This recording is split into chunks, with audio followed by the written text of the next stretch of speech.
What is up, everybody? How's it going? Hopefully you guys doing fine. And it's a new year in 2021. No, I haven't made a video in a while, but I just haven't really felt like it, if you know what I mean. But I want to talk today about the PlayStation 5. I know you probably heard my pre-order rant about that and my story of how I got it. So I arrived on November 12th, 2020 of last year. So I've had it about 4 months now.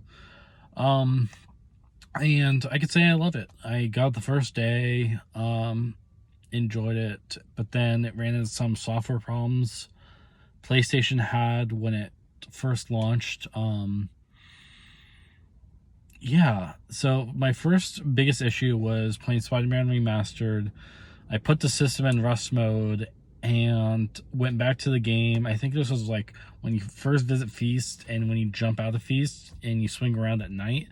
I was about to swing and then the console hard crashed. It's kind of like pulling the power plug out of the system when it's still running, and it has to reboot the hard drive. So that was scary considering some people have actually bricked their system through that method. So I avoided Spider-Man Remastered. That was a huge issue with the game, so I decided to avoid it. And then I read about some other issues online. The hard drive, external hard drive, when you plug it in, I heard it's not working, not playing PS4 games. Also crashed the system. Giant issues with rest mode, so it just became a habit to stop using rest mode. And that was a huge issue. So otherwise, those are like the major issues. I've been playing it a lot though. I've been playing Spider-Man Miles Morales and platinumed that along with Astro's Playroom. Great games. Tried a little bit bug snacks, but otherwise I want to talk about the SSD. The SSD is an amazing piece of hardware on that thing. For comparison, GTA on the PS4 loads in about 2 to 3 minutes. On a PS5, it loads in within 30 seconds because it usually counts down to 10, 20, 30, 40%, 50%.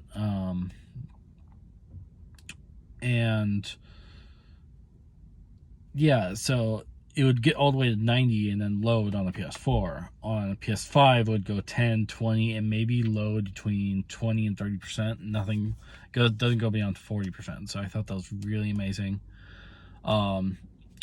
Another game is Sims 4. Very fluid on the SSD. It loads fine, runs smoothly compared to the PS5. Compared to the PS4, where it's very stuttery, very glitchy. Doesn't run well on that piece of hardware, which is fine. So the SSD is why I bought the console. It's amazing. Going from that, the UI, I know it's a little buggy, but it's very weird. But again, it just released. PlayStation has their hands tied, so they'll fix it later on, probably add folders. Add the R1 L2 option, L1 R1 option on PS4, where you can switch between menus from end to right. So they may fix that later on. I'm not too focused and worried about that. Some other issues I have is SSD. Some people have issues with that, but I actually don't. I think that the SSD is fine. Because I've grew up on the PS4 and was playing on 500 gigabytes from like 2016, 2018, or 19, whatever. So I knew about the process of deleting games, reinstalling ones, but one of the biggest issues that I don't do is I don't play COD. Yeah, that they don't optimize their games, so it's like 100 to 200 gigabytes each. And if you install like 2-3 COD games on that, you already fill up your hard drive. Your SSD, so that's why I don't do it. Otherwise, the console has been running dead silent compared to the PS4, and I'll talk more about my issues later. But otherwise, the game runs fluidly. I bought a 4K TV for it. Looks great. let's talk about the controller. The controller is amazing, haptic feedback, but I did disable it for a while because I'm scared if I use it too much, it might break. Same goes with if I use the controller just too much in general, it might have the drift, which I'm scared about. So I do use the controller, but just normally. Don't really care about the haptic feedback or the adaptive triggers. Don't really care about that stuff. Otherwise, I think the controller is a little bit too heavy. The PS4, like weighing them, it just feels a lot heavier, a lot bulkier. I love the PS4 controller a lot better in my opinion, but it's all right. It's just a controller. It's not that huge of a deal. Otherwise, the system works great. I love the look of it. I don't care if it looks like router. It looks like future technology, black and white. I always wanted a white console ever since I got the PSP back in the day in 2008. And other than that, like I love the console. I have no other issues except for the issue I'm about to tell you. So recently, within the past week, I found out that my console has coil whine. Yes, coil whine. A very high-pitched buzzing / humming sound. And I know it's supposed to be normal in consoles, and PC users are like, totally, this is fine. But it's not fine to me.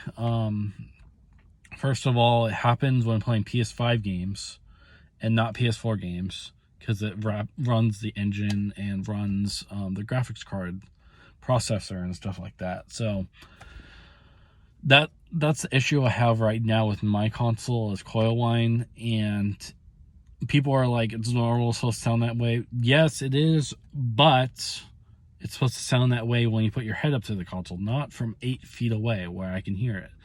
I have to turn my volume on high to overpower it, and it's matching the game's audio. I don't know what to do, and there's not much I can do. So I decided, and I tried asking on forums, online, Discord, trying to figure out a solution, what I should do. What I just decided to do is I decided to send it in, and I will send it in. Because it's annoying. I don't want to have a headache every time I play my game, or wear headphones every time I play a game. That's just ridiculous. I'm not doing that. It's not going to work out like that. So I'm going to send it in. Hopefully they'll send me a better one that's quieter and has coil whine on a downscale level, because this shouldn't be happening. It happens on Astro's Playrooms, the Rainbow Six Siege, Spider-Man Remastered, pretty much all the PS5 games that take advantage of the PS5. And I won't stand it. So I'm going to trade in for another system that's quieter, hopefully, and that will go fine. And I'll report back to you on the process when it does happen. If it does not work, then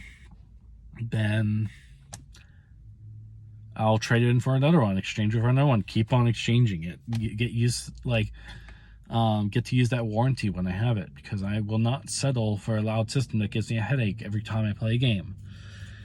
And people are probably going to say, oh, you're overreacting, and I'm like, maybe, but PlayStation advertised this console as dead silent compared to the jet engine. And this is a different issue, because for a jet engine with the PS4, I would rather have that than a high-pitched whining sound that gives me a headache. I would rather have a fan that goes off like crazy, because I'm used to that, and I would love it.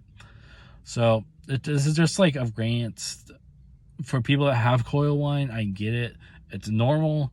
Doesn't affect the system. It doesn't even affect the gameplay. It's just annoying to me, and it's on a personal level, whether I want to send it or not. So if people are seeing this and they say coil whine is normal, I get it. Yes, you are right. Coil whine is normal, yet it shouldn't be. I can hear 8 feet across the room. It should not be that way at all. And I should know, because I had this for 3 months and it wasn't making that sound. And now it does. So I'm going to send it in for repair, see if they refix it, or give me another one. We'll see. But this is kind of like my PS5 experience throughout all the 3 months I've had it.